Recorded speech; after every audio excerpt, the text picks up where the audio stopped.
Hoje viajaremos à Espanha para conhecer um pouco mais sobre a vida desse enigmático personagem e antigo monarca, o último de uma dinastia. Não saia daí porque o vídeo de hoje promete e muito.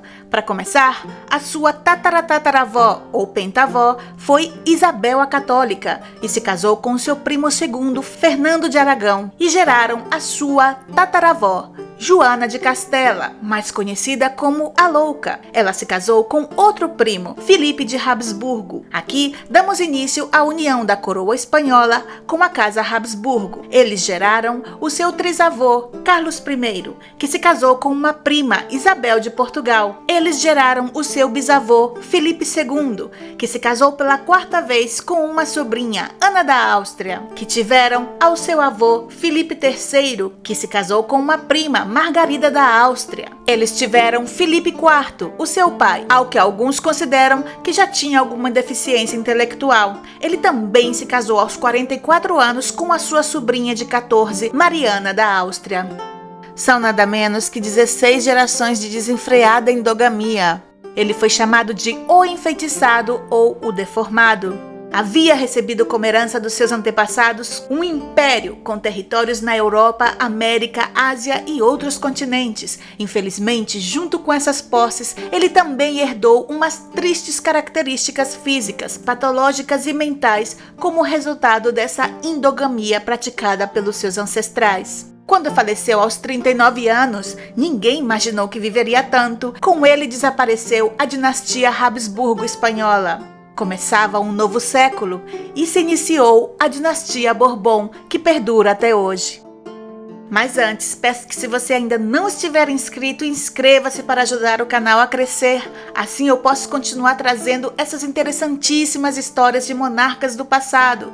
E se você acabou de chegar aqui, não foi por acaso. E se já está gostando, seja bem-vindo. Dê um like ao vídeo e comente o que você achou dessa história. Me segue nas minhas redes sociais ou faça uma visitinha lá no meu blog. Você também pode me ajudar através do Apoia-se. O link está na descrição desse vídeo. Meu muito obrigada a todos os que me seguem e curtem os meus vídeos. Hoje você vai conhecer um pouco mais da vida de Carlos II da Espanha, o rei enfeitiçado.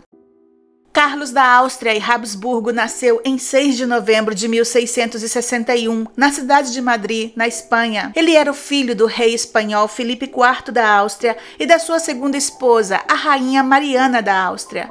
O casal teve 5 filhos, sendo Carlos o último deles. O príncipe também tinha vários meio-irmãos, de relacionamentos extraconjugais do seu pai. Acredita-se que Filipe IV possa ter tido mais de 40 filhos ilegítimos. Mas ele não teve sorte com a descendência de seus casamentos. Com a sua primeira esposa, a rainha Isabel de Bourbon, apenas Maria Teresa da Áustria sobreviveu e se tornou a rainha consorte da França ao se casar com o rei Luís XIV. E dos 5 filhos que teve em seu segundo casamento com a sua sobrinha, apenas Margarida Teresa e Filipe Próspero sobreviveram.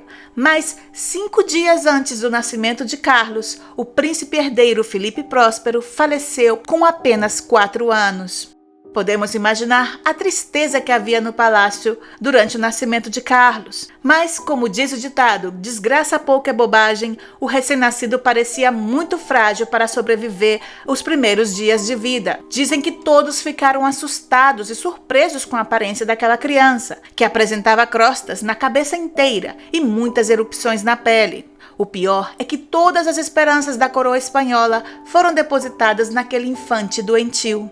Ele logo se tornou uma criança muito controlada e mimada, sendo criado com sumo cuidado e evitaram para ele qualquer tipo de esforço físico. Carlos logo começaria a mostrar sinais de que não era uma criança normal. Sempre doente, de baixa estatura, frágil constituição física, rosto pálido e desproporcional em algumas partes do corpo. A sua cabeça era pequena, a sua mandíbula excessivamente pronunciada e sua língua muito grande, o que dificultava a fala e inclusive comer. Problemas na coluna e deformidade nos pés o faziam mancar visivelmente e ter movimentos desajeitados e bruscos.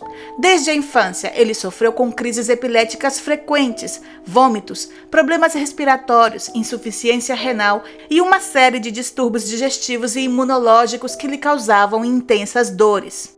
era muito propensa a infecções. Com o passar dos anos, a frágil saúde do monarca somente continuou a se deteriorar. Até os 4 anos não havia dito nenhuma só palavra, e foi justamente nessa etapa de sua vida que, após beijar o mesmo crucifixo de prata que todos os seus predecessores ao trono, desde Carlos I, Filipe IV, o seu pai, deu o seu último suspiro e faleceu na madrugada de 17 de setembro de 1665. Aquele menino de 4 anos, doente, agora era o rei e herdou um reino que passava por momentos de decadência, derrotas militares e muitas perdas de territórios. Ao ser tão pequeno, Filipe IV, antes de morrer, nomeou como regente a sua esposa, Mariana da Áustria, até que o pequeno rei completasse 14 anos. Até aquele momento, e com a inútil intenção de fazer com que o menino se desenvolvesse de acordo com a sua idade, 14 amas diferentes o alimentaram com leite materno. No entanto, essa prática foi interrompida imediatamente, pois era considerado totalmente inadequado que um monarca fosse amamentado. O pequeno Carlos II se tornava assim na última esperança dos Habsburgos espanhóis. Os sucessivos casamentos consanguíneos praticados por essa casa real contribuíram para manter unido um império poderoso. Porém, agora, a saúde social, econômica e política desse império era tão frágil quanto a saúde de Carlos II. Pois ele não foi capaz de andar sem ajuda até os 8 anos de idade, além de ter tido muitos problemas para aprender coisas básicas como ler e escrever. Muitos historiadores afirmam que ele sofreu da síndrome de Klinefelter, que confere aos afetados uma aparência doente e raquítica, além de causar dificuldades de aprendizagem e, normalmente, infertilidade. E assim, e muitas vezes entre a vida e a morte, Carlos II foi crescendo no meio de uma sociedade decadente, rodeado de anões e bufões, vivendo recluso dentro de um hermético círculo feminino criado por sua mãe. E toda a Europa estava de olhos bem abertos, especulando sobre a saúde do rei desde o seu nascimento. Se espalharam todo tipo de rumores, chegando inclusive a duvidar do sexo do menino, afirmando que ele não era um homem, e sim uma mulher. Todos, sem exceção, acreditavam que Carlos morreria em breve. As potências da época começaram a competir para colocar os seus candidatos ao trono em uma posição vantajosa. Existem provas de que o poderoso monarca francês Luís XIV chegou a assinar um documento com Leopoldo I da Áustria, detalhando a divisão da herança caso Carlos morresse sem descendência. A sua mãe, Mariana da Áustria, que vestiu um luto profundo até o fim, e não somente pela morte do marido, mas também pela morte de tantos filhos pequenos, foi quem tomou as decisões nos primeiros anos do reinado de Carlos II.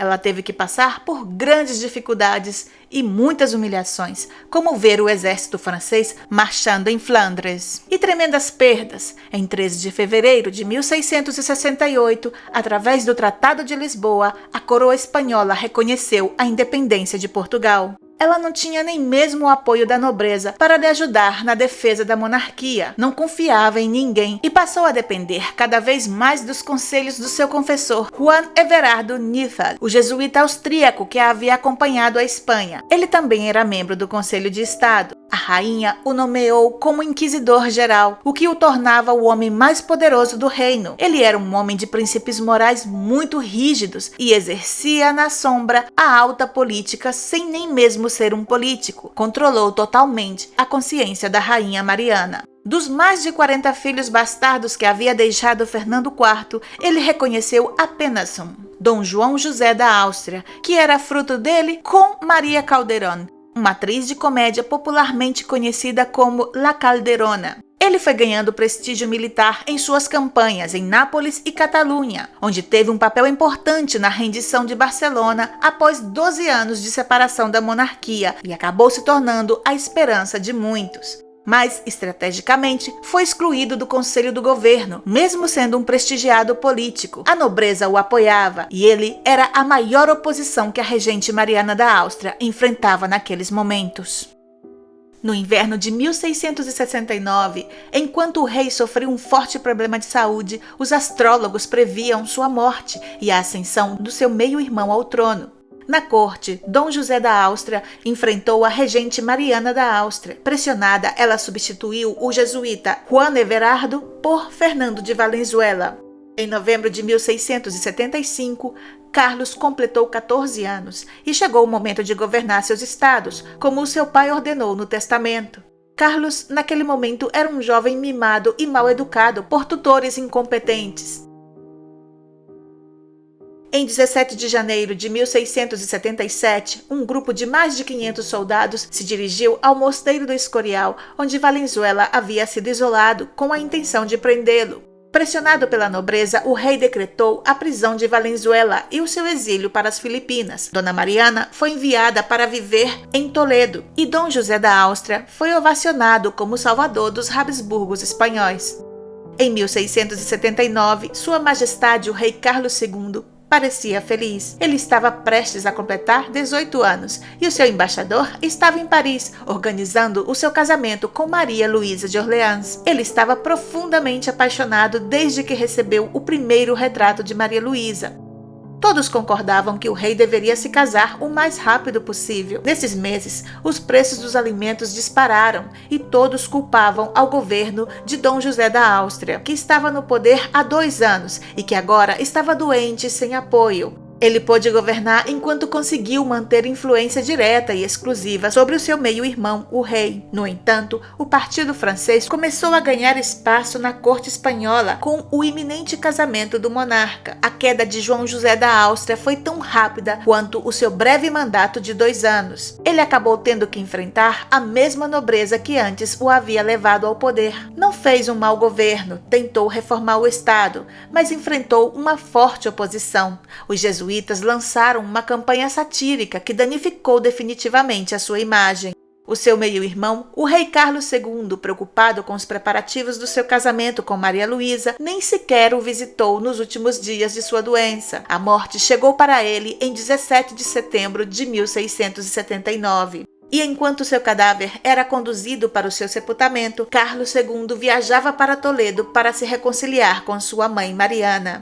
Luís XIV, desde Versalhes, não perdia nenhum detalhe sobre o que acontecia em Madrid. Os seus embaixadores o informavam de tudo. Arranjou o casamento do rei espanhol com a sua sobrinha, Maria Luísa de Orleans, filha do seu irmão Filipe da França e da princesa Henriqueta Ana da Inglaterra. Mas todos diziam que o mais provável é que aquela jovem era filha do próprio Luís XIV, já que se sabe que o rei e Henriqueta Ana, a sua cunhada, foram amantes.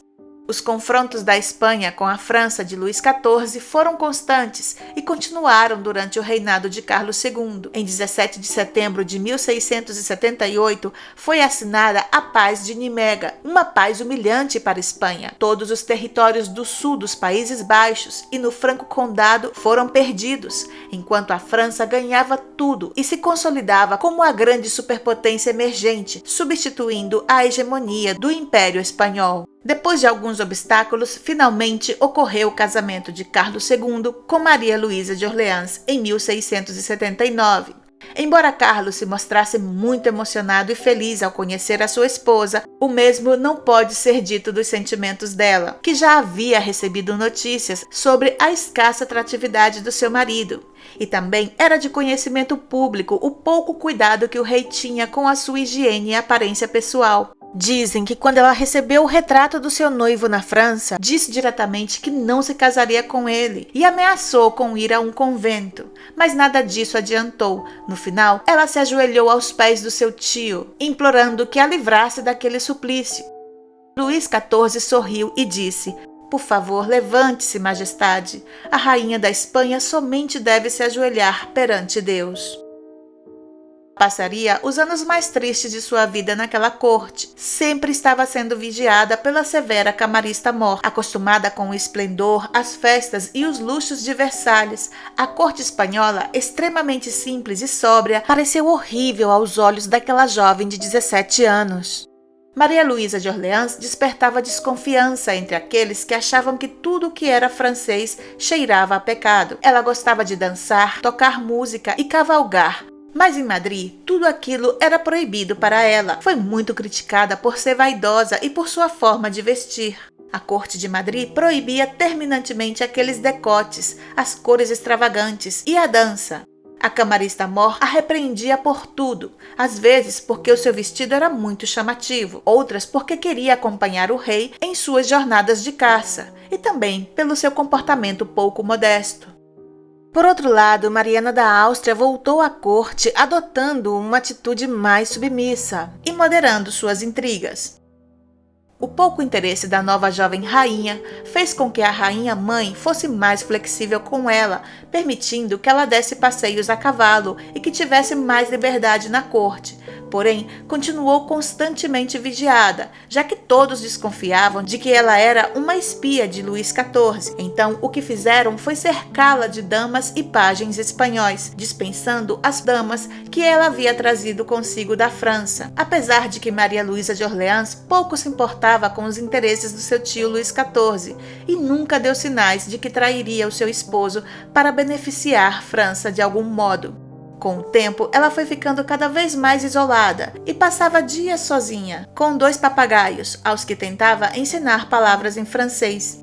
Ela também foi desenvolvendo uma certa afeição pelo marido, possivelmente pela devoção e amor que ele professava a ela, e porque ela viu que, apesar dos seus defeitos físicos, ele era um homem íntegro e de bom coração. Mas a pressão sobre ela era grande, pois caiu em cima dela a obrigação de resolver o problema da sucessão. Todas as esperanças do reino estavam depositadas no filho que ela deveria conceber. Outro grande problema nacional era a crise econômica. A herança financeira de Filipe IV foi desastrosa. A produtividade agrícola na Espanha continuava negativamente afetada pela distribuição de propriedades e pelo regime de exploração que ainda era feudal. A intolerância religiosa e a repressão social exercidas pela Inquisição ainda eram muito presentes em 1680. O centro de Madrid foi o cenário de um grande auto de fé realizado pelo Tribunal da Inquisição em junho de 1680. Foram julgados 118 réus, dos quais 104 eram judeus, quase todos de origem portuguesa. A punição era para todos os condenados, inclusive para os que já estavam mortos. 84 deles vestiam hábitos de acordo com o seu pecado, bruxas ou feiticeiros, padres casados, mentirosos e hipócritas.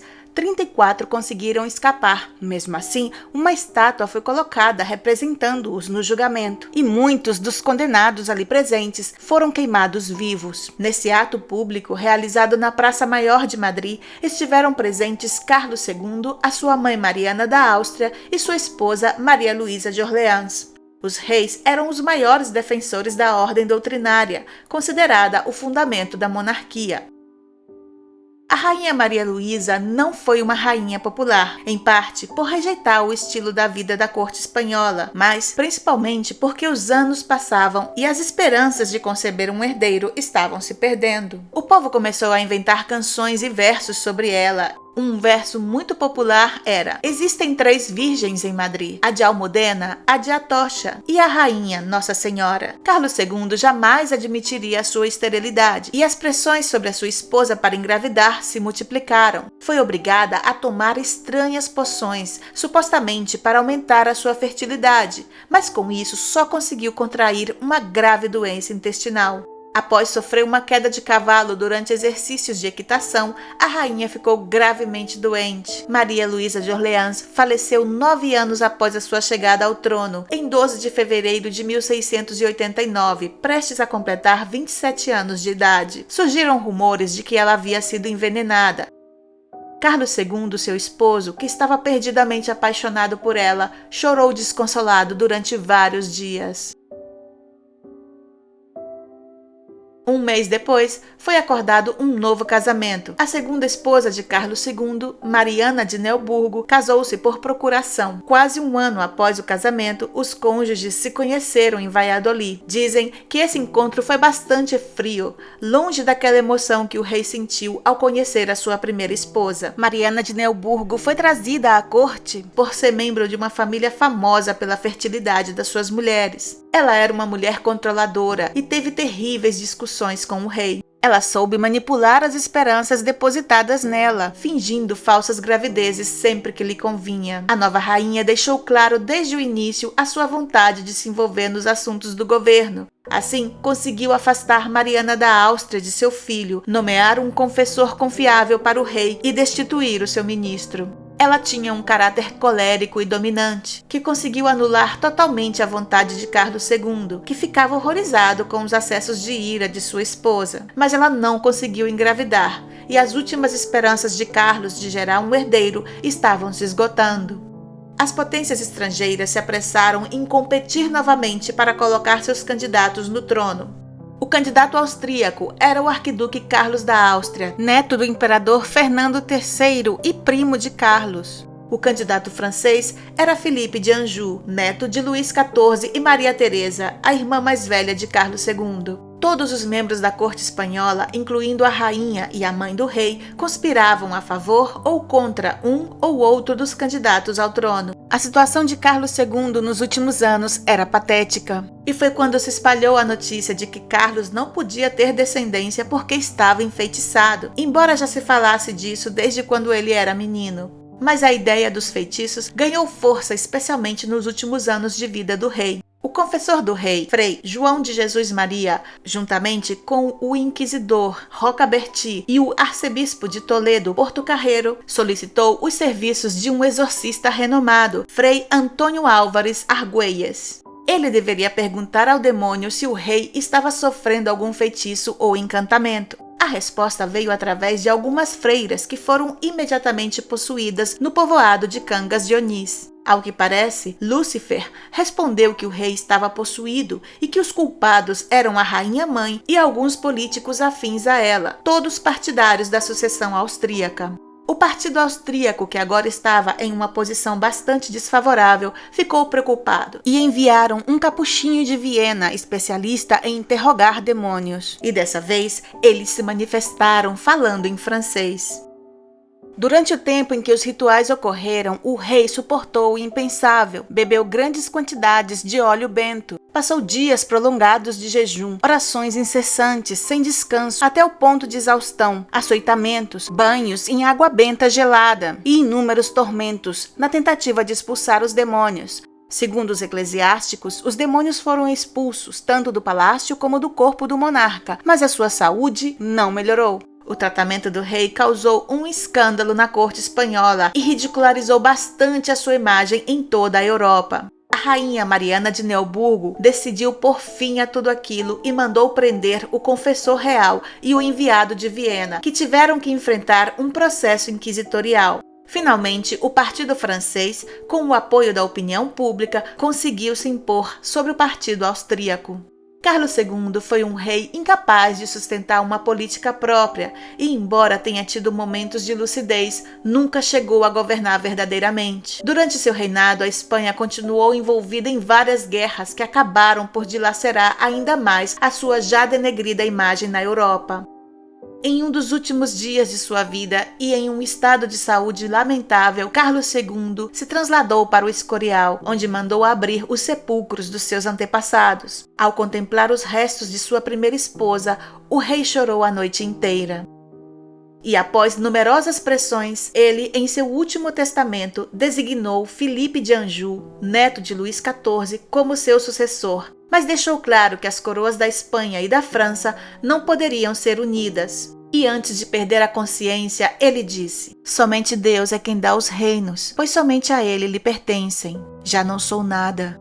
Mesmo tendo deixado em seu testamento um sucessor, se iniciou a Guerra de Sucessão Espanhola, envolvendo diversas monarquias europeias em torno dos direitos de sucessão da coroa espanhola.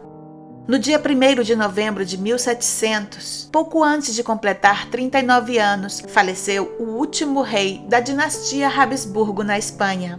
O rei Carlos II, que passou a história como o enfeitiçado, já levava 14 anos sepultado na cripta real do Mosteiro Escorial de Madrid, junto aos seus antepassados e à sua querida Maria Luísa de Orleans, quando a Guerra de Sucessão Espanhola, que definiria quem o substituiria no trono, chegou ao seu fim.